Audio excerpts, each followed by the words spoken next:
Kamusta mga Pinoy, mga Ayala fanatics? May kumakalat kasi mga balita, nag-withdraw daw si Alex Ayala sa Cincinnati Open. It's a false information. So let me clear these things out. Yes, nag-withdraw si Alex Ayala sa Cincinnati Open noong 2025. Yes, noong 2025. Due to her shoulder injury. It's a minor injury at napag-usapan ito ng buong team na lumiban muna diyan sa tournament na yan para mapaghandaan ang US Open. That was last year pa.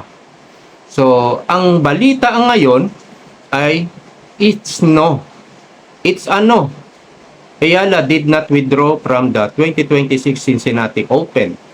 She is competing as the number 17 seed and receive a first round bye into the second round and the Lindner Family Tennis Center in Mason, Ohio. Ang laban naman ni Alex Ayala ay sa August 15, bukas na yan. At ang makakalaban niya dito ay si Rusey. So bigyan natin yan ng prediction and analysis later on today. So, it's a wrong information. Last year pa po yon. Baka yung nabasa nyo, last year pa. In fact, si Alex Ayala ay nasa Ohio na. Nandun na siya sa Cincy. Yan kasi ang tawag ng mga Americans sa Cincinnati Open. Ang tawag nila ay Cincy. So, ito po yung Cincinnati Open Twitter account. Yan po, yung post nila. Ayala has touchdown in Cincy. Actually, nagpa-practice o nag-practice na nga na si Alex Ayala diyan sa Cincy. So, hindi po totoo na nag-withdraw si Alex Ayala para maklaro lang po natin. Ang actually ang nag-withdraw ay ito, isang tatlo yata ito, tatlo tama. Una si Naomi Osaka. Si Naomi po ay nagkaroon ng patig dahil sunod-sunod din po yung laban niya sa Wimbledon. Actually, tinalo ni Naomi si Sabalenka sa Wimbledon. Polat si Sabalenka.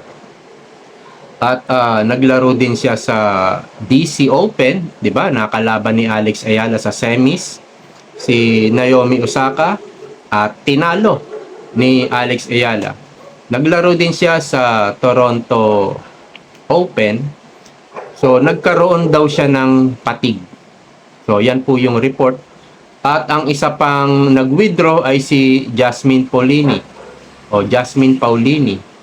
Ito yung tumalo naman kay Alex Ayala sa Wimbledon. Yung kanyang dati ng injury sa left foot na trigger, sumakit daw po uli ito nung naglaban o nung lumaban siya sa Wimbledon. Hindi ko alam kung kailan ito niya nakuha itong sakit ng kanyang left foot. Pero nung naglaro siya sa Wimbledon, sumakit daw uli. Dati na po itong injury, pero doon nga na sumakit uli sa Wimbledon. At isa pang nag-withdraw ay si Carolina Muchova. Ito po yung nakalaban ni Noskova sa final sa Wimbledon. Nagkaroon naman ito ng minor surgery. Kaya hindi pa alam si Jasmine Paolini at si Carolina Muchova kung makakalaro sa US Open. Wala pang balita. Pero si Naomi Osaka, patig lang naman parang sobrang pagod. Maglalaro naman ito siguro sa US Open. At alam nyo ba, kung umuulan dito sa Pilipinas, umulan din po diyan sa, ano bang lugar yan? Basta Cincinnati, sa Ohio. Umulan din. In fact, may isang laban, may isang draw na na-delay. Kaya wag naman sana maganda yung panahon sa laban naman ni Alex Ayala. Samantala, congratulations naman po kay Iga Swiatek. Ha? Alam nyo, nag-champion po, nakuha ni Iga Swiatek ang kanyang first WTA 1000 sa title sa Canadian Open. Alam nyo, gusto ko tong si Swiatek.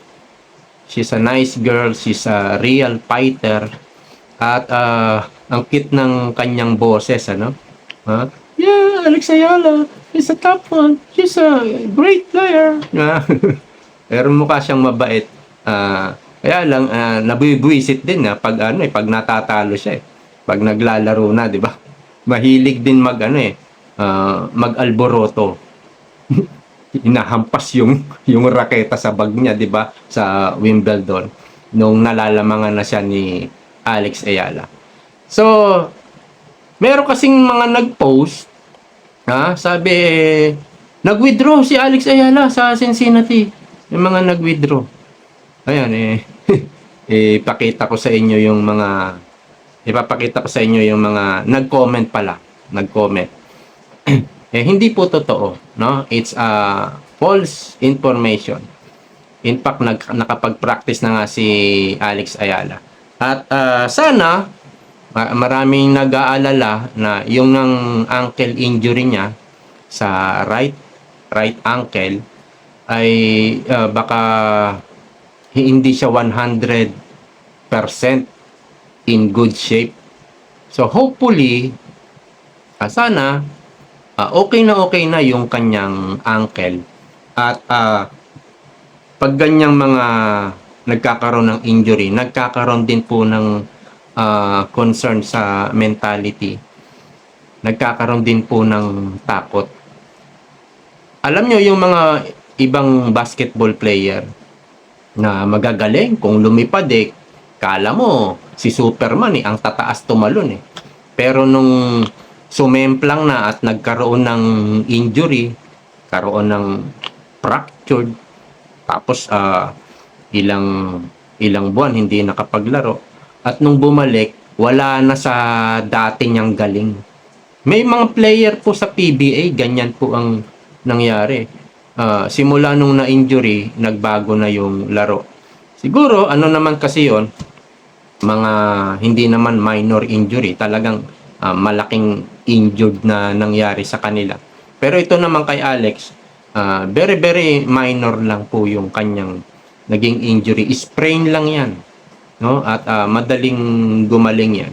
Kaya lang, marami pong nag-aalala sa ating mga kababayan. Pero yun na lang ang sigurong ipanalangin natin. Hopefully she's in 100% in good shape. So that's all. See you soon.